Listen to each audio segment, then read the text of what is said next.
Here are a lot of pictures of some of the this was a tent camp where these are all Medal of Honor recipients of the Chosen Reservoir.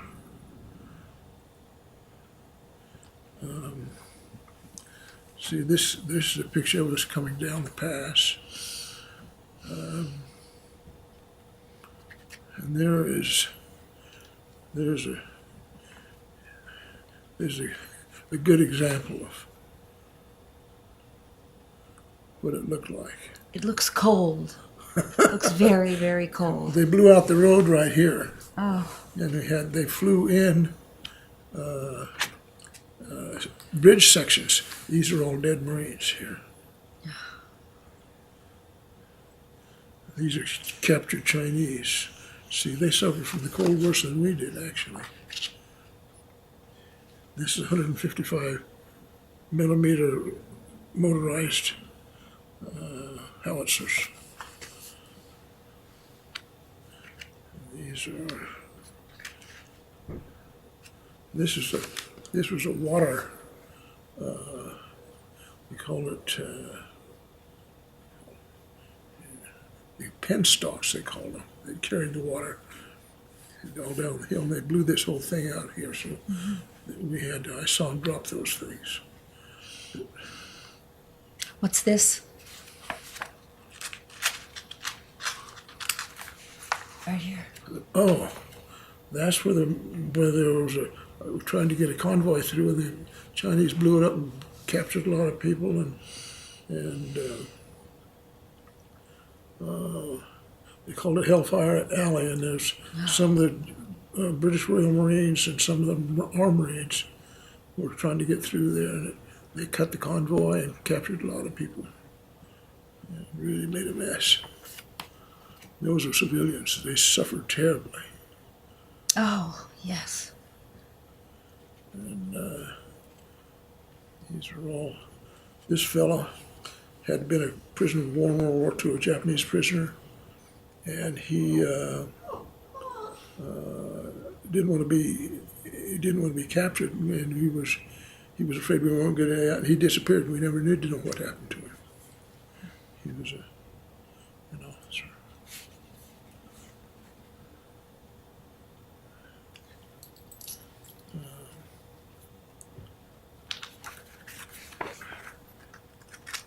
Here's this picture right here. Yes. I have a painting, and it's out in the hallway out here. We've got it. Oh, I'd like to see it. And is it the same painting that's exactly. depicted here? Yeah, it is. I used to have it hanging up. And realistic. Yes, it is. No ponchos. No ponchos. Oh, these are, let's see, I want to show you.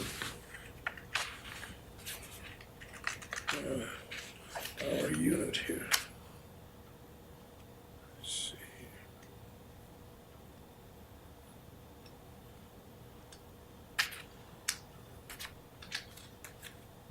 Oh, here we go. This is one of our 105 millimeter howitzers firing right there. And that's a photograph. It was so cold. You see these tubes here where the projectile goes out retract, and it was so cold the retracting oil would be so stiff that it would slowly go back and then go back in, so you couldn't fire very fast. But sometimes we'd take black powder bags which was used to fire the things, and dump some on the ground and set them on fire just to warm the tubes. You shoot kind of like this, and we had to shoot up and over like that. Why? I'm sorry? Because of the rough terrain. I see. And here, these are all. And so you shoot like it was sitting here, and you want to shoot downtown. Right. And you shoot up over and over Pilot Butte right here. Shoot up and over and right straight back down here. Like a mortar shoots, which is different. These are, shoot, maybe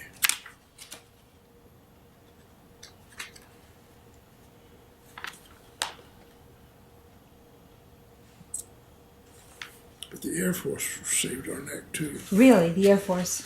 Yeah, they had the old Corsairs from World War II. They could get right down on the ground, and there we are, right here. My commanding officer was Francis Perry. He was 3rd Battalion, 11th Marines. 1st Marine Division, we supported the 7th Marine Infantry. And here is a 105mm howitzer. My battery G, we call it George battery, made for angle fire. And see how that tube is sticking almost straight out? Totally. Which is exactly what you said. Anyway, these are all, here's a group of Chinese prisoners.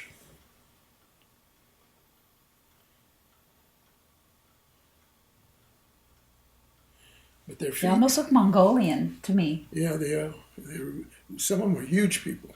Really? Yeah, like way over 6 feet. We captured the one guy on our way in, and he was big person. Let's take this pretty much. Because the North Koreans, I don't think, are that tall, No. are they? These were Chinese. The Chinese didn't come into the war until after we went into North Korea. Did you have any experience with Russian soldiers? No. We captured Russian rifles and so forth, and they had Russian planes, Russian jets. Mm-hmm.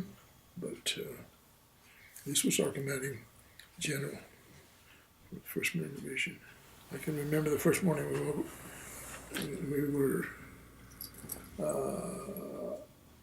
I woke up and was sleeping on the ground outside, and the snow was hitting me in the face when I got up. And so, and then the temperature dropped way down below freezing. It was probably maybe 10 or 15 degrees or something like that. It was cold, and they tried to feed us. And so all they did is put out cornflakes, and they had made powdered milk into milk to put it on, and we got it somehow. I guess they had a mess tent, and so we put it on there. And while we were eating, it was freezing right in the bowl. Well, anyway, it's. Was it cold the whole time you were there? No. Only we hit cold weather. Let's see, it would be.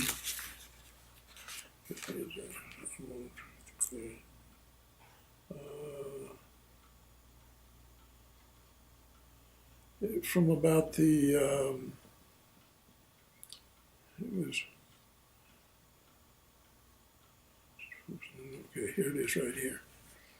We went in at Wonsan from the 4th and 9th of November, and then this was talking about the 5th Marines from the 5th South Marine Operations. That was us. We supported our 3rd Battalion, 11th Marines supported all of the Marine 7th Marine Regiment, which is there are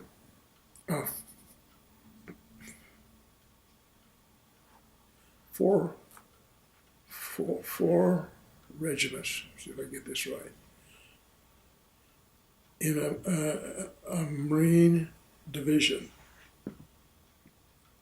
and the 4 regiments are made up of roughly 3,000 to 3,500 people.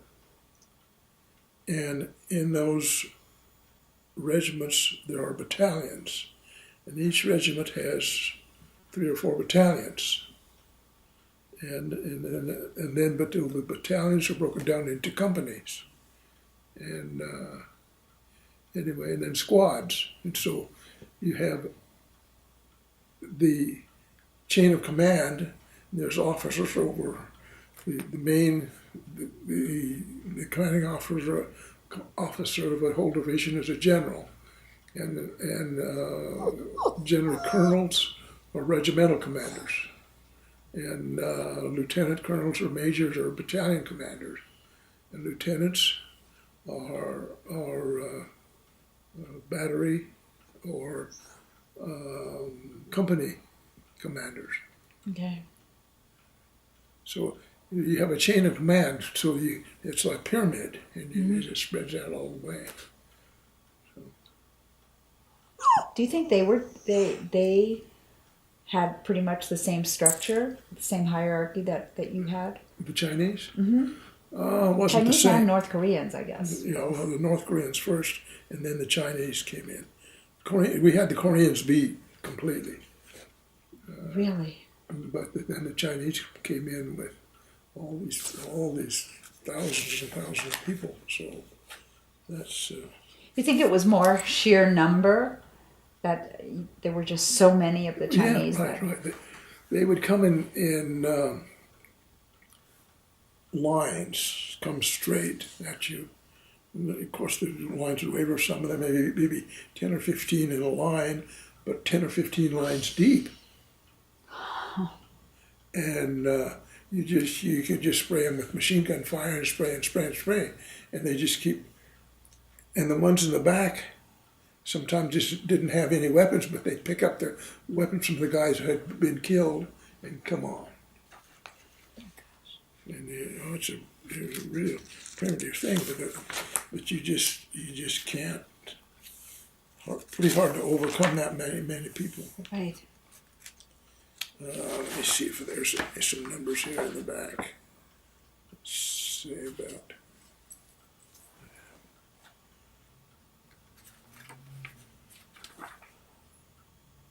Well, here we go, right here. On December 27th, General Smith added up the division's losses. Killed in action 969, died of wounds 163, missing 199, wounded in action 5,500. And non-battle casualties were not 8,900, mostly from frostbite. We took 7,900. 8,900. That's a lot from. Well, most everybody had frostbite. Wow.